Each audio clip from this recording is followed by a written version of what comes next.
Olá! Hoje a gente vai mergulhar num tema super importante para muitas empresas e, claro, para os seus colaboradores: o e-consignado no setor privado.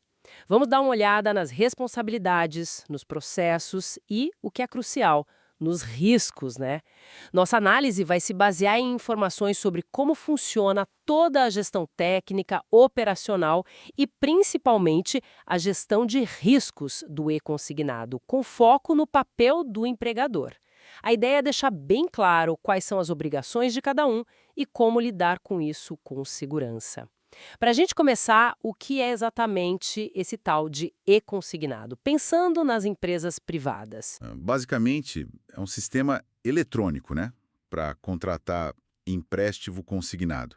Aquele que as parcelas são descontadas direto na folha de pagamento. No setor privado, as empresas fazem convênios com os bancos para oferecer isso, muitas vezes, como um benefício para o funcionário. A grande vantagem para o banco, claro, é o risco bem menor de não receber, né? Porque o desconto é feito direto na fonte, que é a empresa. Certo, entendi a lógica para o banco e para o funcionário. Mas se o empréstimo é entre o colaborador e o banco, por que isso a carga toda da gestão do portal e do controle fica com o empregador? Parece pesado, não? Exato. E aí que a coisa começa a ficar interessante. Ou melhor, complexa. A responsabilidade do empregador ela vai muito além de só facilitar o processo. É a empresa que, de fato, faz o desconto na folha e o ponto mais crítico. Geralmente, no contrato de convênio, a empresa assume o que a gente chama de responsabilidade solidária. Isso significa que ela responde junto pelo repasse dos valores descontados ao banco. Responsabilidade solidária. Nossa. Sim, a empresa tem as informações atualizadas, né? Vínculo, salário, você vai ter rescisão.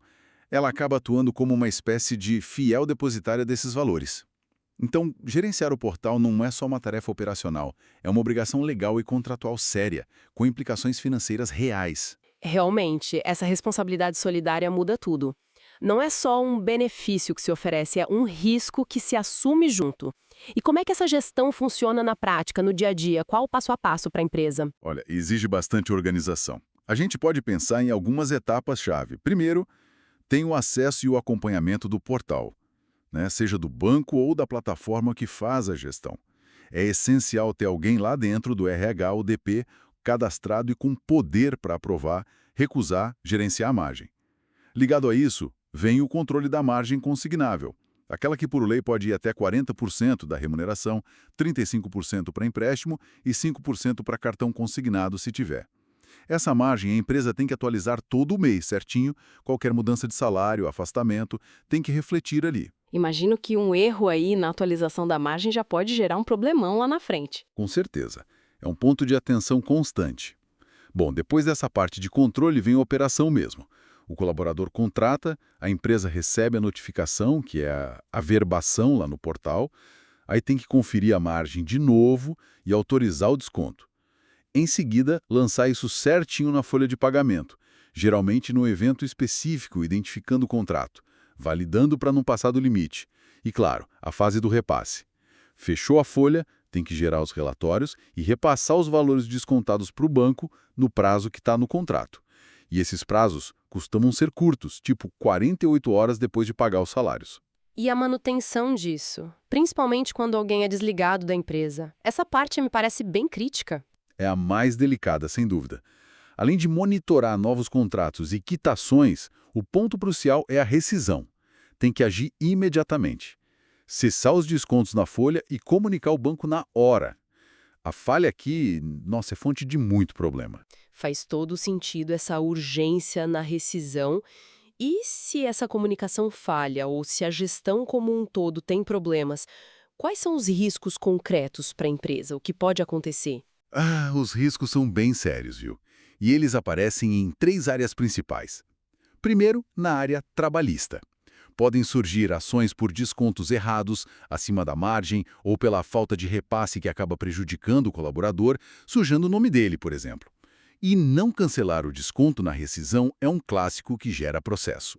Depois, tem os riscos financeiros. Aí a gente fala de multas contratuais com os bancos, que podem ser pesadas, processos por danos morais e materiais movidos pelos empregados que foram prejudicados e, claro, um abalo na imagem e na credibilidade da empresa. E, por fim, a área jurídica, onde volta aquela questão da responsabilidade solidária. O empregador pode, sim, ser chamado na justiça para pagar a dívida que não foi repassada junto com o empregador, fora outras ações por negligência na gestão. O cenário é bem complexo mesmo. Pensando em quem está lá na ponta, no dia a dia do departamento pessoal, do RH, o que precisa estar piscando no radar o tempo todo? Quais são os pontos de atenção máxima? A palavra-chave é diligência, atenção contínua.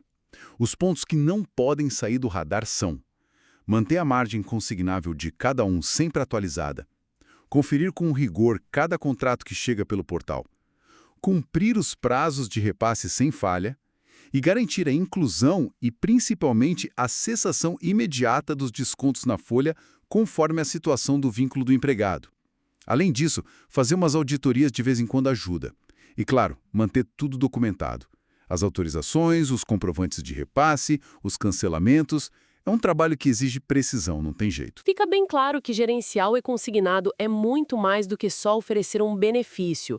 É uma operação de risco que exige processos bem definidos, tecnologia adequada e, acima de tudo, muita atenção para não acabar criando problemas sérios nas áreas trabalhista, financeira e jurídica. Exatamente.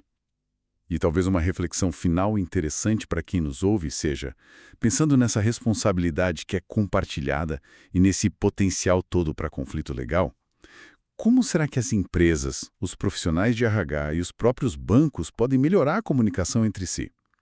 Como podem criar mecanismos para identificar e resolver os atritos antes que eles virem uma briga na justiça?